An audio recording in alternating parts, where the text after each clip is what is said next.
As you listen to the sound of my pipes in this performance, you'll hear some of the qualities of a well set up set of drones.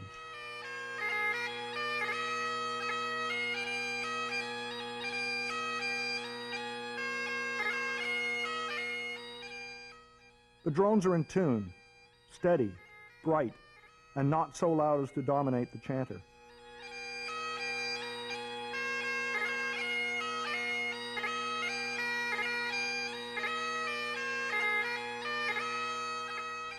I think I look pretty comfortable because my drone reeds are not taking too much air.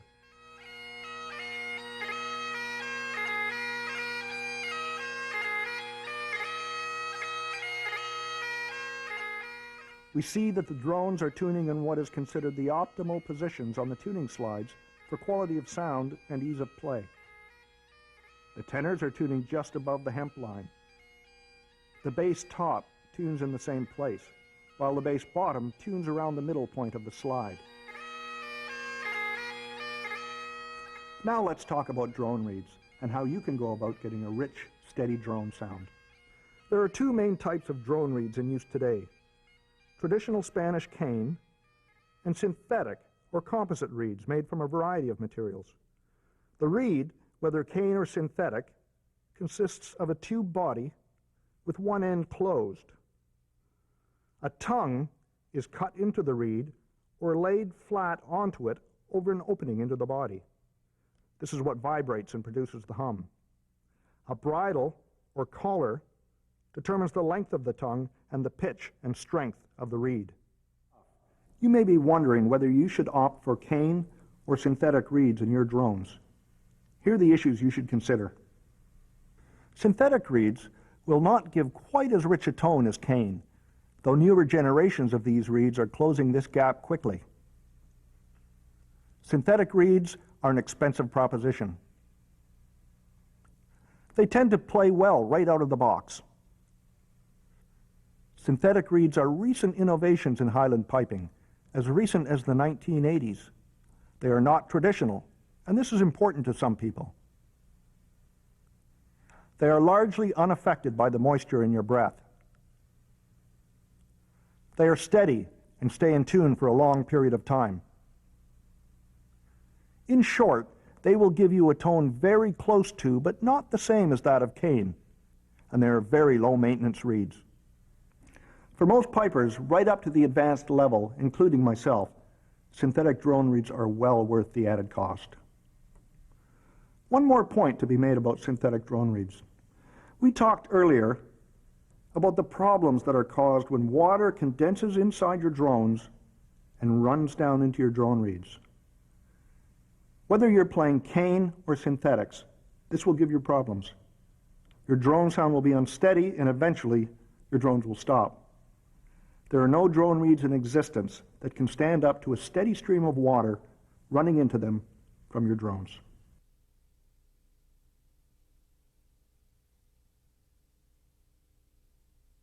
The first step in getting your drones to play properly is to get the reeds seated well in the drones. The largest reed, or the reed with the lowest pitch, is the bass reed, and it goes into the large bass drone. The two smaller ones go into the tenors.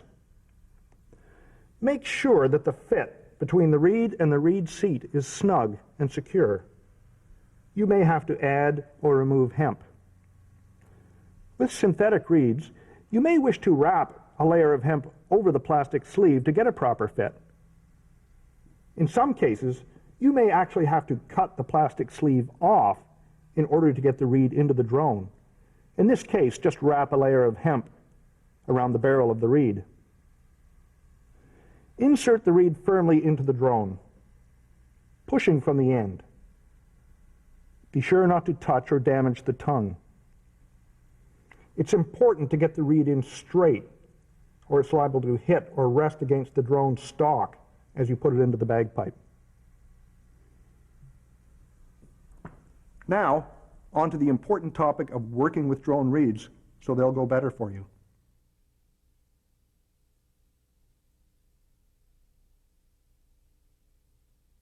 Generally speaking, synthetic reeds come out of the package ready to play.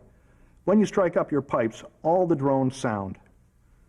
Cane reeds, on the other hand, almost always require some work before they will play or even sound. A very common procedure performed on cane reeds is called springing the tongue. This is a way we have of reshaping the tongue so it will sit better in a playing position. There are two main ways to spring the tongue of a cane reed. One way is to just grab the end of the tongue with your thumb and forefinger and gently pull it up, not so far that it breaks. Hold it there for a moment or two and let it go. The second way, and the way I prefer, is to lift the tongue of the reed very slightly, hold it up with the end of your thumb, and then push down on the tongue like this. This will usually reshape the reed successfully. Springing the tongue is not something you will do with a synthetic reed. With a synthetic reed, you will very rarely touch the tongue. If a synthetic reed is shutting off, or if a cane reed you've just sprung the tongue for shuts off, you'll probably have to start adjusting the bridle.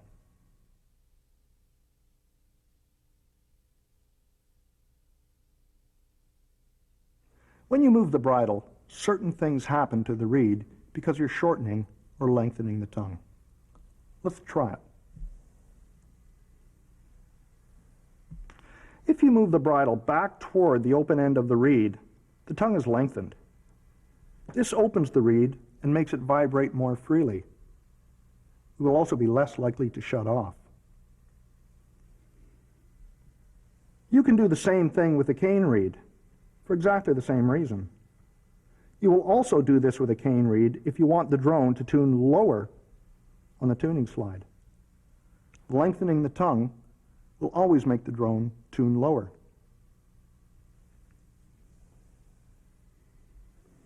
On the other hand, if you have a reed that is too loud and too flat, like this one,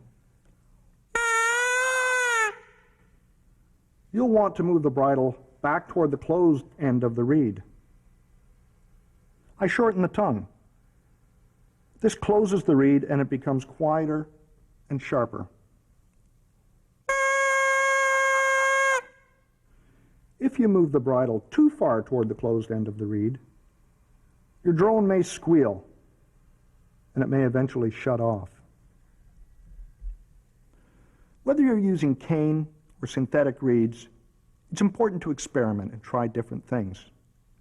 You'll gain experience quickly and your pipes will go better. Here's another important point. If you lengthen the tongue on a drone reed, it will take more air. Your pipes will be harder to blow. Generally, you want your drone reeds to take as little air as possible without shutting off. For example, the bridle on this drone reed is pulled down too far. The tongue is very long. Listen to this. That drone sounds like a foghorn. It's taking far too much air. If this were your drone reed, you'd spend all your energy just trying to keep your pipes going. This is a very common problem among inexperienced pipers. Now, moving bridles can be a very delicate business. With synthetic reeds, the tiniest movement of even a millimeter can make a big difference in the sound of the reed. Minor adjustments need to be almost imperceptible. With cane reeds, the movements can be greater. You may find you have trouble moving the waxed bridle. If this is the case, you may have to cut it off and tie a new one. If you're using cane reeds, you'll want to keep some cobbler's wax and some hemp in your pipe box. Most cane reed users use a small leather strip like this, into which they melt some cobbler's wax. They use that to freshly coat yellow hemp so that they can tie a bridle. If you're a cane reed user, you'll want to add these items to your maintenance kit. Rather than tying a bridle on a cane reed, you might just want to use our old friend, the dental elastic. A dental elastic, doubled or tripled on a cane reed, makes a fine bridle. It's easy to move, and it's exactly what I used when I played cane reeds. With synthetic reeds, you'll never need to tie on a bridle, and you'll rarely ever need to touch the tongue. The instructions are very explicit about this. There's one other trick that works very well to keep a cane reed open when it's shutting off. Harry, could you come here for a minute, please? A little closer. A little closer yet. Come on. That's it. Good. Thanks, Harry. Take a hair, and this can be a little bit awkward, especially if the hair is short, and very gently and carefully insert it under the tongue of the cane reed. This forces the reed open and strengthens it somewhat. This procedure is very common among Highland pipers playing cane reeds. It's not very common among people with brush cuts, and it's something you'll never do with a synthetic reed.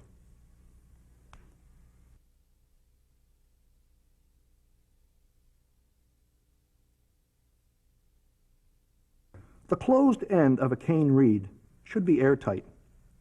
The manufacturer does this by melting a small blob of sealing wax onto the reed end. If by any chance you should chip or otherwise lose that piece of sealing wax, do what the manufacturer does. Melt a small blob of sealing wax onto the reed end. Let's add the sealing wax to our maintenance kit. Synthetic reeds have a tuning screw on the closed end of the reed. This screw is used to adjust the length of the inside of the reed and to control where the drone top tunes for that reed. The tuning screw works very simply like this. If you screw the pin in to shorten the reed, the drone top tunes higher. If you screw the tuning pin out to lengthen the reed, the drone top tunes lower. It's very simple, and it allows you to adjust where your drone tops will tune without moving the bridle. Now, we've droned on about drone reeds for a long time, and we're going to drone on some more. So why don't you take a break and read this. If a cane reed won't start, spring the tongue. It's almost never necessary to spring the tongue of a synthetic reed. If a cane reed still won't start, adjust the bridle to lengthen the tongue. If either a cane or synthetic reed squeals, move the bridle to lengthen the tongue. If either a cane or synthetic reed is too loud or taking too much air, move the bridle to shorten the tongue. If a cane reed is causing the drone to tune too low on the tuning pin, shorten the tongue. If a synthetic reed is causing the drone to tune too low on the tuning pin, screw the tuning screw in further. If a cane reed is causing the drone to tune too high on the tuning pin, lengthen the tongue. If a synthetic reed is causing the drone to tune too high on the tuning pin, unscrew the tuning screw out further. Here are two other aggravating drone reed problems that you can sometimes solve by working with the tongue or bridle of the reed. If a reed won't sound a steady tone, like this,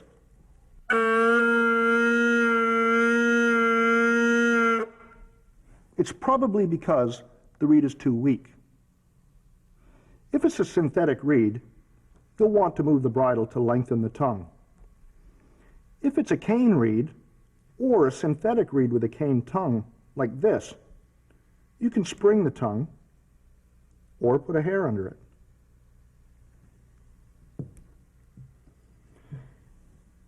If you have a reed that has a very strong double tone that won't settle into the second playing tone you want, like this,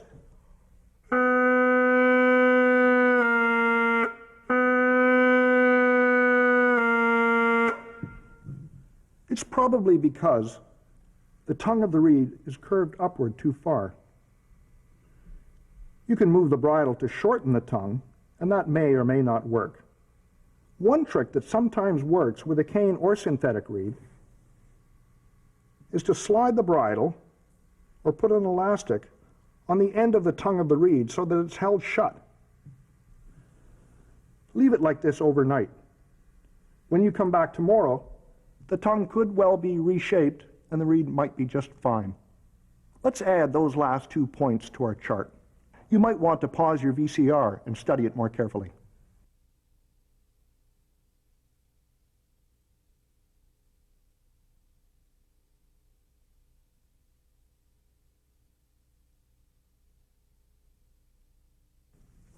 Here are some final points. First, after you're done playing, be sure to wipe off any moisture that gathers on your drone reeds, especially if they're cane. Secondly, you should know that playing chanter reeds of differing strengths will affect the steadiness of your drone reeds. You may have a weaker solo chanter reed and a stronger band chanter reed. You might want to have a different set of drone reeds going with each of those chanter reeds. That's what many players do. Try to apply these basics to your everyday playing. Try to learn from your experience. Don't be afraid to experiment, and soon you'll have your drones going better than ever.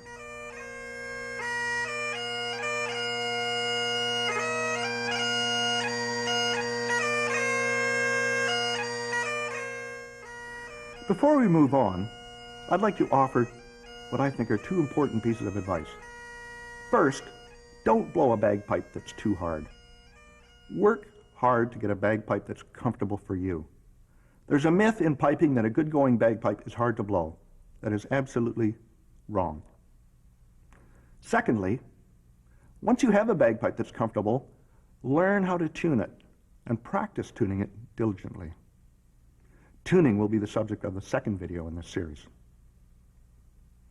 For the last few minutes of this video, we're going to try something a little different. We're going to move into a workshop section where we discuss some final points of maintenance briefly. Let's do that now.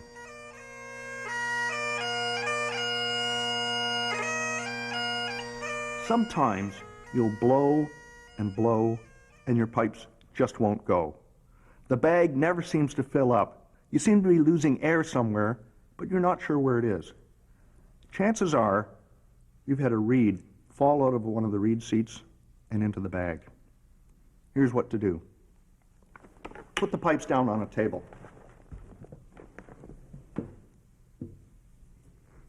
Start with the bass drone. Pull it out and see if the reed's there. If it is, move on. Check the other 2 tenors, and then check the chanter. If a reed is not there, it's either going to be in the stock or in the actual bag. First off, check the stock. There's a good chance the reed will be there. If it's not, you're going to have to find the reed in the bag. The best thing to do at this point is remove all the drones from their stocks.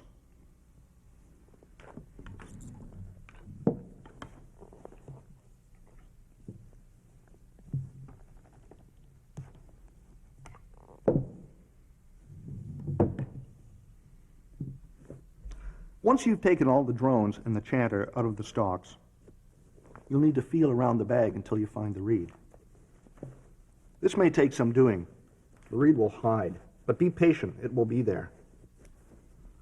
Once you find the reed, you need to find a way of gradually working it towards the stocks, either the drones or the chanter. If you're using a hide bag that's seasoned, this will be a problem because the reed will stick to the side of the bag.